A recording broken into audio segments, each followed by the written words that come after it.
Hello everyone again. Oh my gosh, I can't believe I found this insane place to make my next video. I'm at Guadalupe State Park, about an hour outside of Austin, and it's incredibly gorgeous. It's been raining, things are green, things are beautiful. It's like this for a couple months in Texas before we get the real dry heat, so I'm definitely taking advantage. So I'm here today to answer all of your burning questions, basically all of your most frequently asked questions about my travels.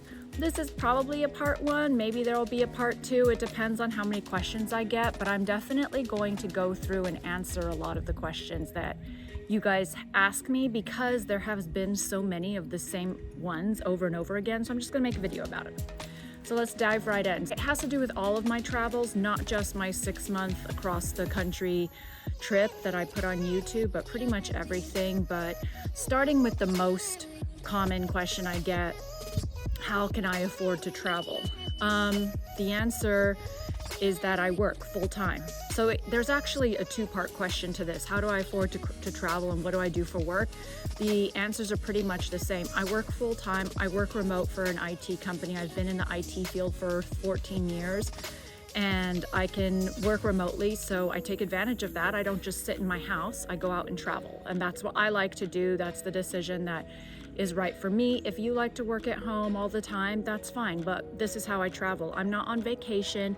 Half the time I never even take more than like 1 or 2 days off. Like I haven't even had a full 7-day vacation ever for the last 3 years because I feel like my life is constantly a vacation. I'm constantly traveling.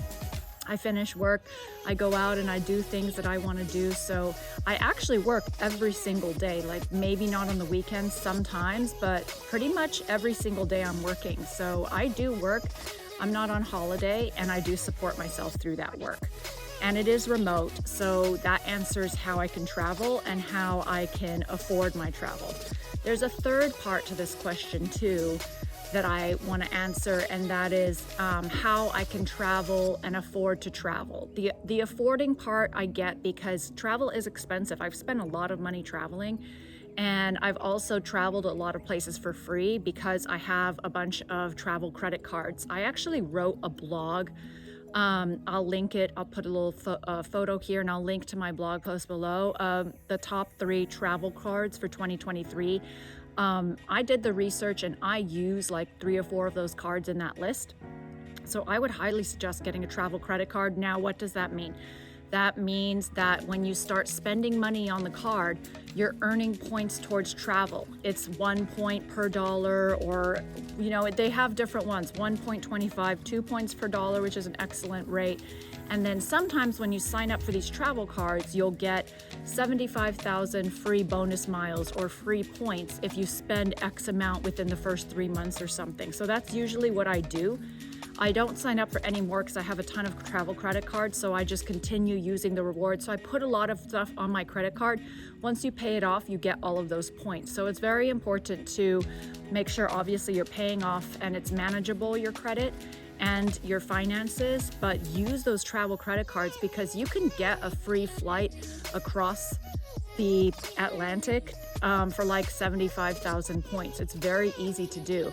So I would highly recommend using travel credit cards. Don't use your debit card for anything because you're not getting anything out of it. Cards are the way to go. You're getting rewards back for using those cards, so you might as well take advantage of it. So definitely look into that. Please read my blog post below about the travel credit cards because that will answer a lot of your questions and you can kind of go through the cards I list to see which one looks best for you. Next question. This I kind of covered in my last YouTube video of my 6 lessons from 6 months on the road, but how do I eat? Where am I finding food? How to stay healthy on the road? Me personally, I grew up eating healthy. I don't like fast food at all. It literally makes me physically ill. So I always need to find fresh grass-fed meat. I need to have some vegetables and some fruit. I need cheese, I need butter, I need healthy things that our body is able to take. And especially when you're traveling, you need to have quick things at hand. Some of my favorite snacks on the road is smoked salmon with cheese or smoked salmon with brie. some like bowls, like cauliflower, rice, and steak mixed together in a bowl, pre-cooked, so that you can already just take it out and eat it. And surprisingly, once I got up north, I found that there were a lot of co-ops, and there's a lot of local stores that you can buy your meat from, and the farmers are right there. It's full of farmland up north, so you can literally just go to a small town. I swear to you, so many of these places have little co-ops, and it's so important to support them because these are actual local farmers. They're not farmers that have like a farm, you know, 2 or 3 hours away. Their farm is like right there in that town. So it's very important to support them. I'll list a couple of my favorite co-ops. There's a wonderful co-op in Salmon, Idaho. There's a great co-op right outside of Yellowstone that I'll list. There's a great co-op in Ten Sleep, Wyoming, which I was shocked because the town itself has like 500 people. I was shocked. It's one of the best little cute co-ops I've ever seen. Actually, they have two, and they have one with grass-fed local burgers, and they sell their meat right there. Oh my God, it's amazing. Carter County Meats, that's what it is in Wyoming. I'm gonna give them a huge plug. They're literally, I still get their emails in case I'm up in that area again. I'm definitely going back to that co-op. So you can search. An easy way to search is just look up on Google Maps, search over co-op or fresh meat, produce, something like that. Avoid the supermarkets. You'll get caught in the trap of the Dollar General or the dollar stores. A lot of places only have these stores in the entire area, which is very sad that these are the only available options. However, if you do some digging, you'll find a little town with a little co-op or a little farmer's market or something around there, and you should definitely use that. The meat will be healthier, the food is in season, it's exactly what your body needs. You will find the little things that you need. I even found at the one in Salmon and the one in Stanley, they even had special little natural soaps and local face scrubs and things like that, so you can really find some gems on the road. It just takes a little bit of digging. Next question I get, this is probably the question that I get the most out of anything, is who takes all my photos? So many people did not believe I was traveling alone. They actually people literally thought I had like a secret partner traveling with me, walking around, taking my photos. Like, that is so crazy to me.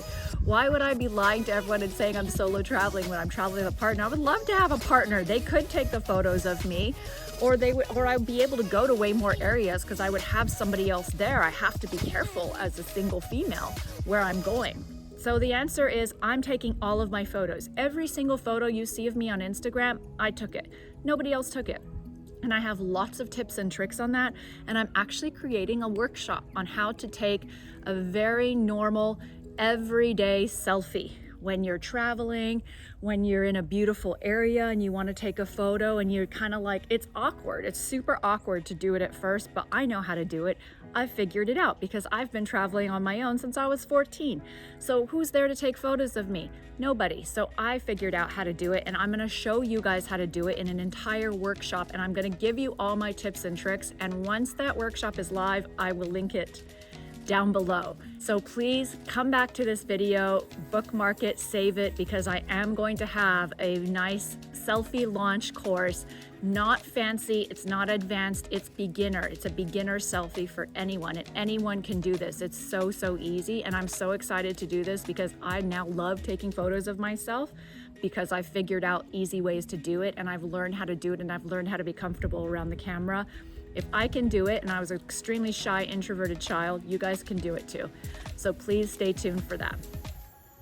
Okay, another question I got, which kind of I already mentioned in my last YouTube video, but was traveling with a dog. Oh, Jesus Christ. Yeah, that's hard. I will stress again in this video.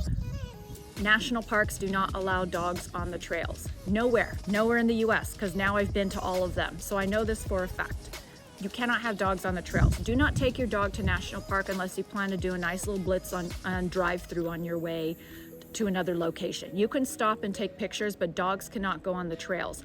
So you need to find a place that can either board your dog for a day or two while you do these crazy hikes and go camping, or don't take your dog. It's as simple as that.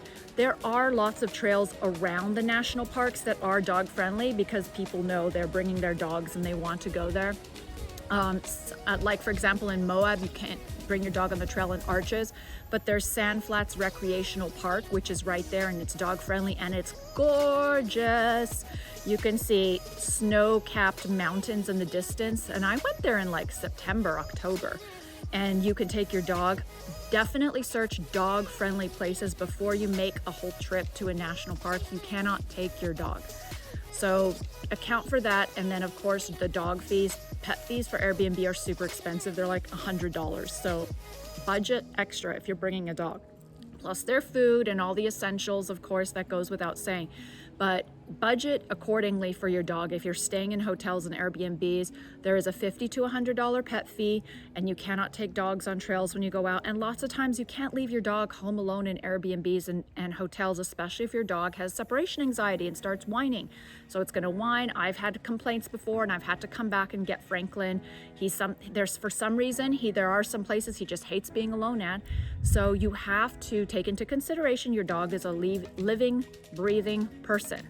Animal person, and sometimes they don't want to do the things you want to do or don't want to do, so you have to take that into consideration. Please be mindful of that. I think this might be the last question for this nice short video, and that is, how do I find the places that I go? It's so funny to me because like in the beginning I was really just Googling. I look on Google, and if there was a place I wanted to go to, state park, like where I'm at now, Guadalupe State Park, or say for example river, there's a river right down there.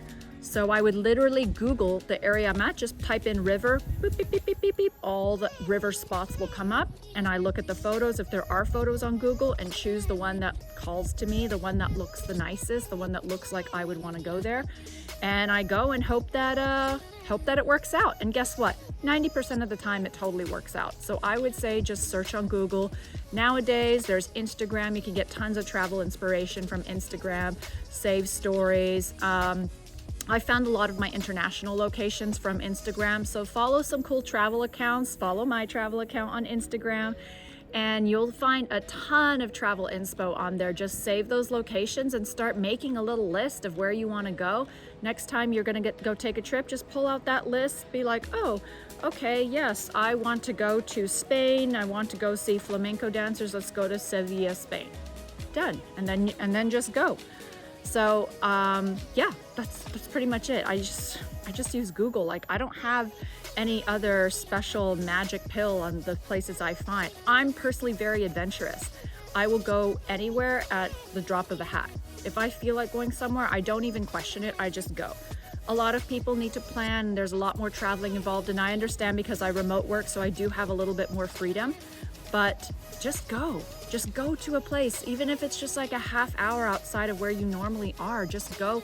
I swear to you, it will be worth it. I hope you enjoyed answering all your burning questions about my solo travel. I do solo travel. I'm by myself. That's why I never post my exact location online in social media. Oh, another question, how do I stay safe? Because I don't tell anyone where I'm at in real time. Like, why would I do that?